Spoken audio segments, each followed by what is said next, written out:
दिल्ली सरकार में परिवहन मंत्री पंकज सिंह जी हमारे साथ हैं। सर, आज कैग रिपोर्ट पेश की गई डीटीसी पर, तो क्या आप कुछ पॉइंट्स में बताएं, आप क्या कहते हैं? मैडम, मैं अभी कुछ भी इस पर स्टेटमेंट देना नहीं चाहता हूँ। कैग की रिपोर्ट मैंने पढ़ी है, आधी पढ़ी है।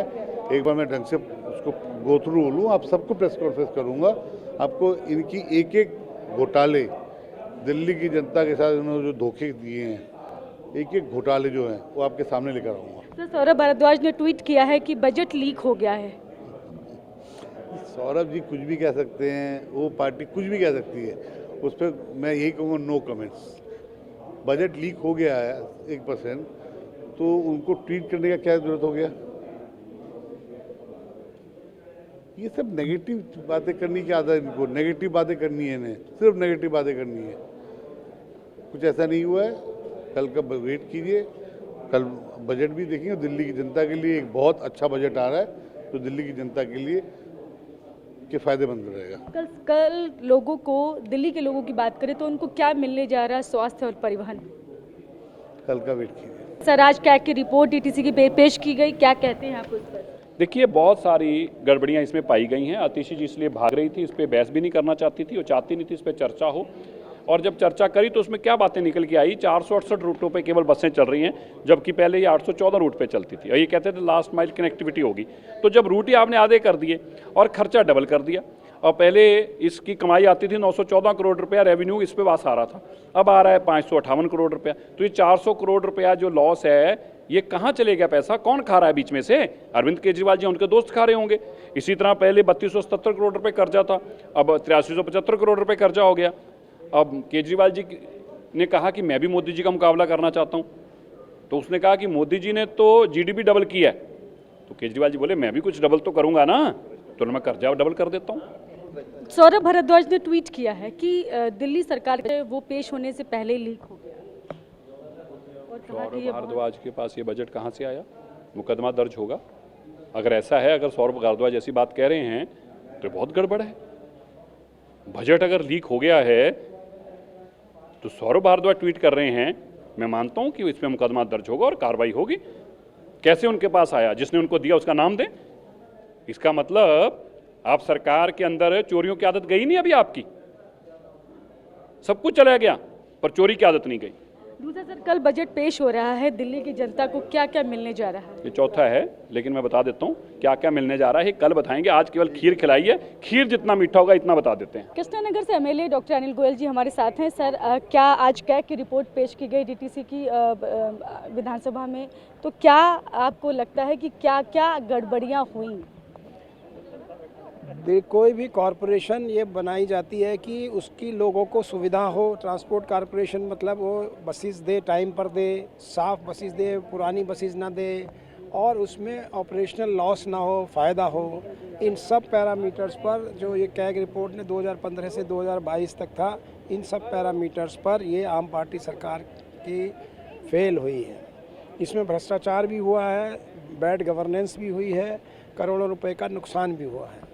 आप ये एग्जाम्पल है जहाँ अकाउंटेबिलिटी नहीं थी, पूरे सिस्टम में किसी की अकाउंटेबिलिटी नहीं, मंत्री से लेकर नीचे तक मैनेजरियल कंट्रोल नहीं था, इनएफिशिएंट सारा का सारा ऑपरेशनल मैनेजमेंट था, उसमें लॉसेस हुए।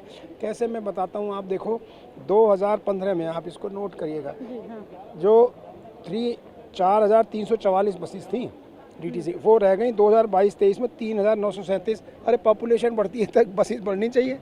और इसमें भी 45% ना ओल्ड व्हीकल्स थी, ओल्ड पुरानी फ्लीट थी, जो कि ख़त्म, जबकि शुरू में सिर्फ 5 बस थी इनकी पुरानी, इसमें बाद में रह गई 45% पुरानी हो गई। मतलब पॉल्यूशन भी कर रही, बसेस भी कम हो गई और ख़राब बसेस बढ़ गई। उनमें भी 3937 में भी ख़राब बसेस बढ़ गई, जिससे कि वहाँ पर पॉल्यूशन और ये सब बढ़ने लगा।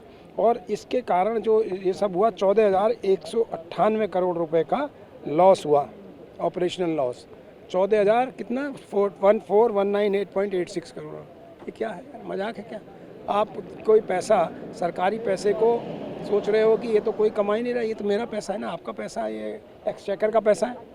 उसका आप बोलो सीसीटीवी लगाने की बात की, 52.45 करोड़ सीसीटीवी को दे दिए गए और उसके बाद आज तक नहीं लगे। ये क्या है यार? और जो ऑटोमेटिक फेयर सिस्टम था वो लगाने का था, वो नहीं लगा। पैनिक बटन वो नहीं लगा। जीएसटी में आप कुछ देख ही नहीं रहा, जीएसटी में 63 करोड़ रुपए का उन पर इंटरेस्ट लग गया, वो देने पड़ गए इनको।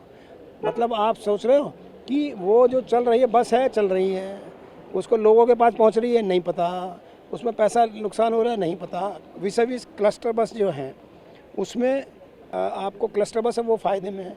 और आप सुनिए, केंद्र सरकार फेम 1 फेम 2 के तहत उन्होंने जो इलेक्ट्रिक बस दी, उससे दिल्ली की परिवहन व्यवस्था, मतलब मोदी जी के कारण यहाँ दिल्ली की परिवहन व्यवस्था सुधरी, नहीं तो और ख़राब हो जानी थी। उसके अलावा इन्होंने पैसा नहीं लिया, केंद्र सरकार दे रही थी कि पैसा ले लो ये बस लेने के लिए, वो नहीं लिया।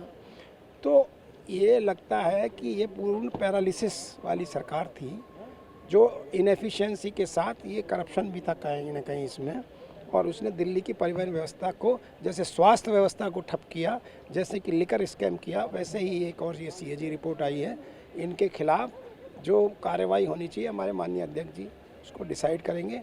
और मुझे पूरा विश्वास है हमारी मुख्यमंत्री माननीय रेखा गुप्ता जी के नेतृत्व में ये जो कमियां हैं ये तो ठीक होंगी। आगे आने वाले समय में दिल्ली में एक बेहतर परिवहन व्यवस्था होगी, बेहतर, जिससे प्रदूषण कम हो और लोगों को समय पर मिले, और उसके लिए सीसीटीवी लगे। सर क्या जो महिलाओं को फ्री बस की जो सुविधा दी जा रही थी, क्या उससे भी कुछ राजस्व का नुकसान हुआ है आपको लगता है? नहीं, मुझे तो लगता है महिलाओं को जो फ्री बस है उससे राजस्व का नुकसान या नहीं, वो तो चलो सब्सिडी सरकार दे रही है, उसका इशू ही नहीं है यहाँ पर। इशू ये है कि जिस राजस्व का नुकसान नहीं होना चाहिए था वो हुआ है, वो तो सब्सिडी में है, वो कोई प्रॉब्लम नहीं है, वो तो हमारी सरकार भी देगी। अच्छा, वो देगी, कंटिन्यू रहेगा। जो स्कीम चल रही थी वो हमारी माननीय रेखा गुप्ता जी की सरकार दिल्ली में देगी, मोदी जी के निर्देशन में। दूसरा सर, आज सौरभ भारद्वाज ने ट्वीट किया है कि दिल्ली सरकार का जो बजट है वो लीक हो गया, पेश होने से पहले ही लीक हो गया। पता नहीं, हमको तो नहीं मिला है, पता नहीं किसको लीक हुआ है, उनके किसी ब्लैक मार्केटियर के साथी होंगे उनके, और मुझे नहीं पता किसको कह रहे हैं वो लीक हुआ है। और जब हम तो विधायक हमको नहीं मिला तो कहाँ लीक हो गया, वो जाने, वो सवाल तो उनसे पूछिए ना। दूसरा सर, कल बजट पेश किया जाना है, तो आपको क्या लगता है कि क्या सुविधाएं किस वर्ग का इसमें कह सकता हूँ, जो माननीय मुख्यमंत्री रेखा जी गुप्ता जी ने कहा, जो हमने अपने संकल्प में, जो अपने घोषणा पत्र में वादे किए वो हम सब पूरे करेंगे। उन्हीं लाइन पर गरीब कल्याण में, इंफ्रास्ट्रक्चर के विकास में, जो दिल्ली को विकसित करने की दिशा में जो कदम बढ़ाने के लिए वहाँ बजट में प्रावधान चाहिए वो सब होंगे। महिला समृद्धि योजना को लेकर भी लगातार आम आदमी पार्टी बोल रही थी, प्रोटेस्ट कर रही थी, लगता है पंजाब में दे लें, पहले 3 साल से नहीं दिया, तो इसकी प्रक्रिया है और ये हमारा संकल्प है कि उसको दी जाएगी, ये माननीय मुख्यमंत्री रेखा गुप्ता जी ने भी कहा। Thank you so much sir. तो ये हैं डॉक्टर अनिल गोयल जी हैं, जो कि एमएलए हैं कृष्णानगर से। उन्होंने बताया है कि जो भी वादे किए गए हैं वो ज़रूर पूरे होंगे, और कल के बजट में जो भी हमने संकल्प लिया था वो सारे संकल्पों को पूरा किया जाएगा। कैमरा पर्सन कपिल बेदी के साथ मैं शालिनी वाजपेयी, TV9 भारतवर्ष दिल्ली।